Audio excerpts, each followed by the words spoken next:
Et les deux dernières compétences que je vais regrouper ici, c'est développer et factoriser des expressions littérales. Alors, qu'est-ce que ça veut dire tout ça? Développer, c'est quand on vous donne quelque chose qui a cet éclat. C'est-à-dire un nombre fois des parenthèses. Pour faire ça, vous allez devoir ce qu'on appelle distribuer le 6, c'est-à-dire que tout ce qui est dans la parenthèse, vous faites x 6. Pour tous ceux qui ont du mal avec ce que je viens de dire, visualisez le fait que vous avez 6 sacs. Une parenthèse, c'est un sac. Dans chaque sac, vous avez une pomme et 5 euros. Si vous ouvrez tous les sacs, vous obtiendrez 6 pommes et 6 x 5, 30 euros. J'ai juste multiplié tout le contenu du sac par 6. Donc 6 fois une pomme, 6 pommes, 6 fois 5 euros, 30 euros. 6 pommes plus 30 euros. Je vais vous montrer comment on développe avec n'importe quel type de nombre, n'importe quel type de signe opératoire, positif, négatif, fraction, pas fraction, pour être sûr que ce soit compris par tout le monde. Faites-le en même temps que moi, ça vous permettra de vous entraîner. Ok, deuxième calcul qu'on va faire.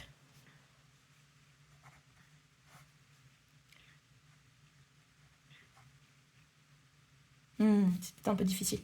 Je vais essayer d'aller progressivement dans la difficulté. Ok, ça par exemple. Donc, pour rappel, je vais devoir tout multiplier par 3. 3 fois 2, ça fait 6 pommes.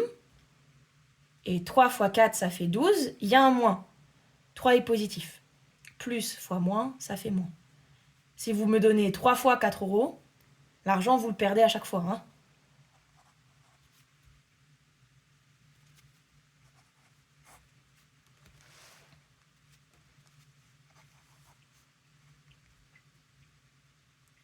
Ok.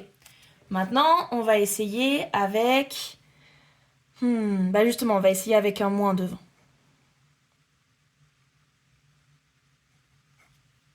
Ok, plus difficile. Vous allez tout multiplier par moins 5. Vous allez devoir utiliser la règle des signes. Plus fois moins, ça fait moins. Moins fois plus, ça fait moins aussi, puisque, encore une fois, ils sont interchangeables. Et moins fois moins, ça fait plus. Et plus fois plus, ça fait plus, c'est ce que vous faites depuis le primaire. Donc globalement, vous avez surtout besoin de retenir ces deux-là. Retenez dans votre tête, quand je multiplie 2 fois le même signe, donc plus fois plus ou moins fois moins, c'est positif. Quand les signes sont différents, plus fois moins ou moins fois plus, c'est négatif. Différents, négatifs, les mêmes, positifs. Différents, négatifs, les mêmes, positifs. Ok. Moins 5 fois 3, moins fois plus, ça fait moins. Petite phrase de français pour ceux qui sont perdus. Si à chaque fois que vous ouvrez le sac, vous avez 3 pommes, mais que vous devez me les donner 5 fois, au total, vous m'aurez donné 15 pommes. Donc c'est bien négatif. Là où c'est un peu plus compliqué de faire une phrase en français, ça va être pour le moins fois moins. Là, pour le coup, apprenez-le par cœur parce que ça sera beaucoup plus simple pour vous que de vous embrouiller avec des phrases. Moins fois moins, ça fait plus, donc je réfléchis même pas. J'ai un moins, paf, fusion, plus. Voilà, les 2 barres des 2 moins font les 2 barres du plus. Moins fois moins, 1 plus. Et 5 fois 4, ça fait 20. Et le petit dernier que vous pourriez avoir et qui pourrait vous faire un peu suffoquer, c'est ce genre de choses. Paniquez pas, ça veut juste dire que vous devez tout diviser par 3. Pour rappel, diviser par un nombre, c'est multiplier par son inverse. Donc, fois un tiers, c'est la même chose que diviser par 3. Ok? C'est comme si vous alliez prendre tout ce qu'il y a dans cette parenthèse et tout diviser par 3.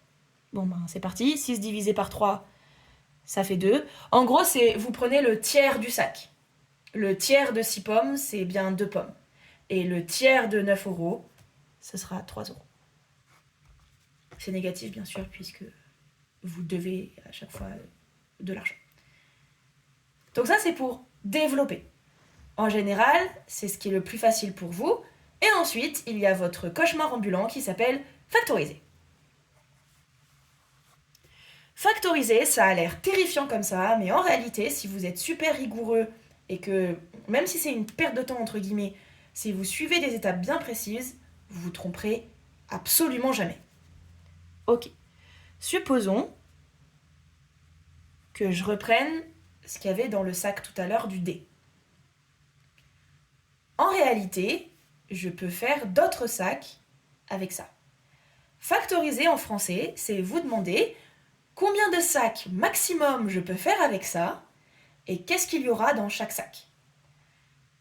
Alors, il y a une méthode complète pour absolument jamais vous tromper. En réalité, on l'utilise absolument jamais parce qu'elle est extrêmement longue, mais je vais quand même vous la donner parce que pour tous ceux qui paniquent un peu et qui n'arrivent pas à voir ce qu'on appelle le facteur commun, parce que pour factoriser, il faut un facteur commun, je vais vous montrer comment on trouve le facteur commun. Là, c'est hyper simple, je vous donnerai un exemple beaucoup plus compliqué après. Vous allez voir qu'il faut bien avoir maîtrisé l'arithmétique pour faire cette partie. Donc si vous n'avez pas vu les vidéos sur l'arithmétique, allez-y. C'est la partie sur décomposer en produit de facteurs premiers et trouver les diviseurs d'un nombre. C'est ce qu'on va faire. En gros, vous vous occupez pas pour l'instant des pommes, vous vous occupez juste des nombres que vous voyez face à vous et vous allez les écrire sans leur moins, juste les nombres que vous voyez. Vous les décomposez chacun de leur côté. 2, 3, 3, 1, 3, 3, 3, 1. Ok. Il n'y a pas à équilibrer comme avec des fractions, il n'y a pas à barrer des nombres comme avec, encore une fois, des fractions qu'il faudrait simplifier. La seule chose qu'il va falloir faire, c'est trouver la liste des diviseurs et ensuite trouver le plus grand diviseur commun de ces deux nombres. Alors, les diviseurs de 6, c'est 1, 6, 2, 3. Et les diviseurs de 9, c'est 1, 9, 3. Le plus grand diviseur commun de 6 et de 9, c'est 3. C'est votre facteur commun. Donc vous l'écrivez là, hop. Réflexe, on l'écrit parenthèse. Ce 3-là, je le pose parenthèse. Maintenant, je vais tout diviser par 3 en fait. Là, on multipliait. Le but du jeu, ça va être de diviser. C'est-à-dire que si je fais 3 sacs, combien de pommes je vais pouvoir mettre dans chaque sac? Si j'avais 6 pommes, vous allez faire 6 divisé par 3. Ce qui fait 2 pommes par sac. J'avais 9 € que je dois encore une fois, c'est de l'argent que je donne à chaque fois. Donc le mois, on le garde. J'avais 9 € que je dois répartir dans 3 sacs. J'ai donc 3 € par sac.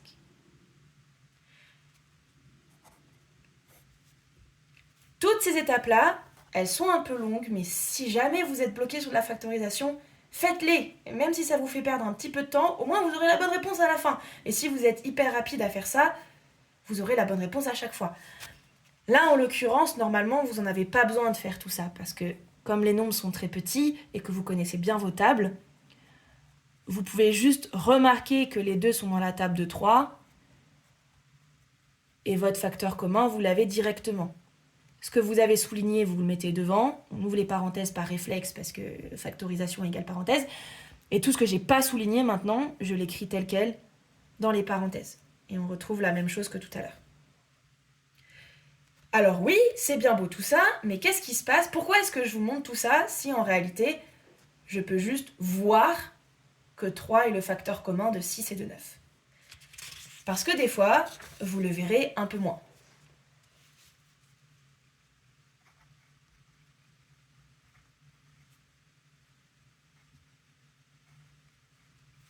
Alors, pareil, j'ai fait en sorte que là, vous pouvez le voir facilement, mais néanmoins, si jamais c'est des nombres encore plus compliqués, vous embêtez pas, vous prenez 30, vous prenez 45, vous les décomposez. L'arithmétique, ça sert tout le temps, hein. C'est quand même une des bases principales des maths.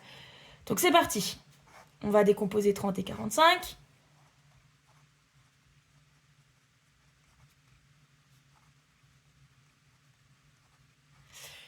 Le moment un peu pénible, ça va être de trouver le plus grand diviseur commun. Donc, ce que vous pouvez faire aussi pour vous simplifier la vie, c'est de regarder combien j'en ai commun de chaque côté et ensuite tous les multiplier entre eux. Ça sera beaucoup plus simple. Donc là, j'ai 3 et 5 et 3 et 5 de chaque côté.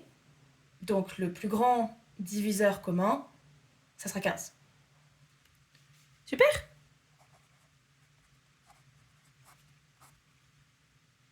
Et ensuite, on divise par 15.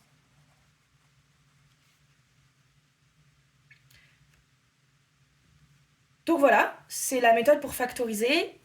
C'est un chouïa long parce qu'il faut passer par de la décomposition, mais si vous le faites, vous vous tromperez jamais. Et notamment, encore une fois, si on vous donne des nombres beaucoup plus grands, bah, ce sera beaucoup plus simple pour vous. Si je me souviens bien, j'avais fait un... Je vais essayer de vous donner quelque chose où vraiment vous allez être obligé de décomposer. Si je me souviens bien, vous avez un dénominateur commun, le plus grand diviseur commun de ces deux-là est assez intéressant, donc on va le faire. Hop. Toujours pareil, la même méthode, mais le mieux c'est de s'entraîner plein de fois, comme ça au moins on se trompe pas. Allez, on va décomposer.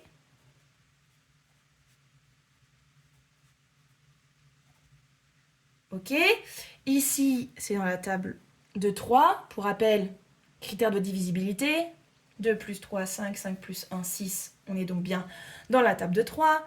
Si vous avez du mal, faites la division directement sur une feuille à côté et ensuite écrivez le résultat. Moi, je vais le faire comme si je posais une division. Donc en fait, 23 divisé par 3, ça fait 7. Il reste 2. 21, ça fait 7. C'est dans la table de 7. Ça fait 11. 11, 1. Vous regardez de chaque côté. Donc là, vous n'êtes pas obligé de faire la liste de tous les diviseurs. Vous regardez juste de chaque côté et vous regardez le nombre de nombres qui sont communs de chaque côté. Donc, j'ai un 3 et un 7, un 3 et un 7. Le diviseur commun, c'est 21. Bon, bah parfait.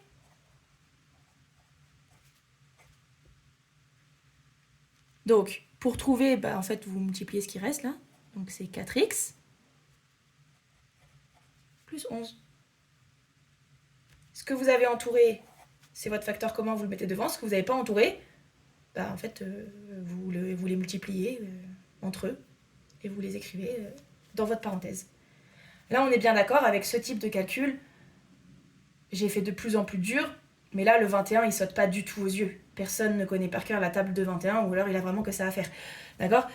Avec cette technique, vous vous tromperez jamais.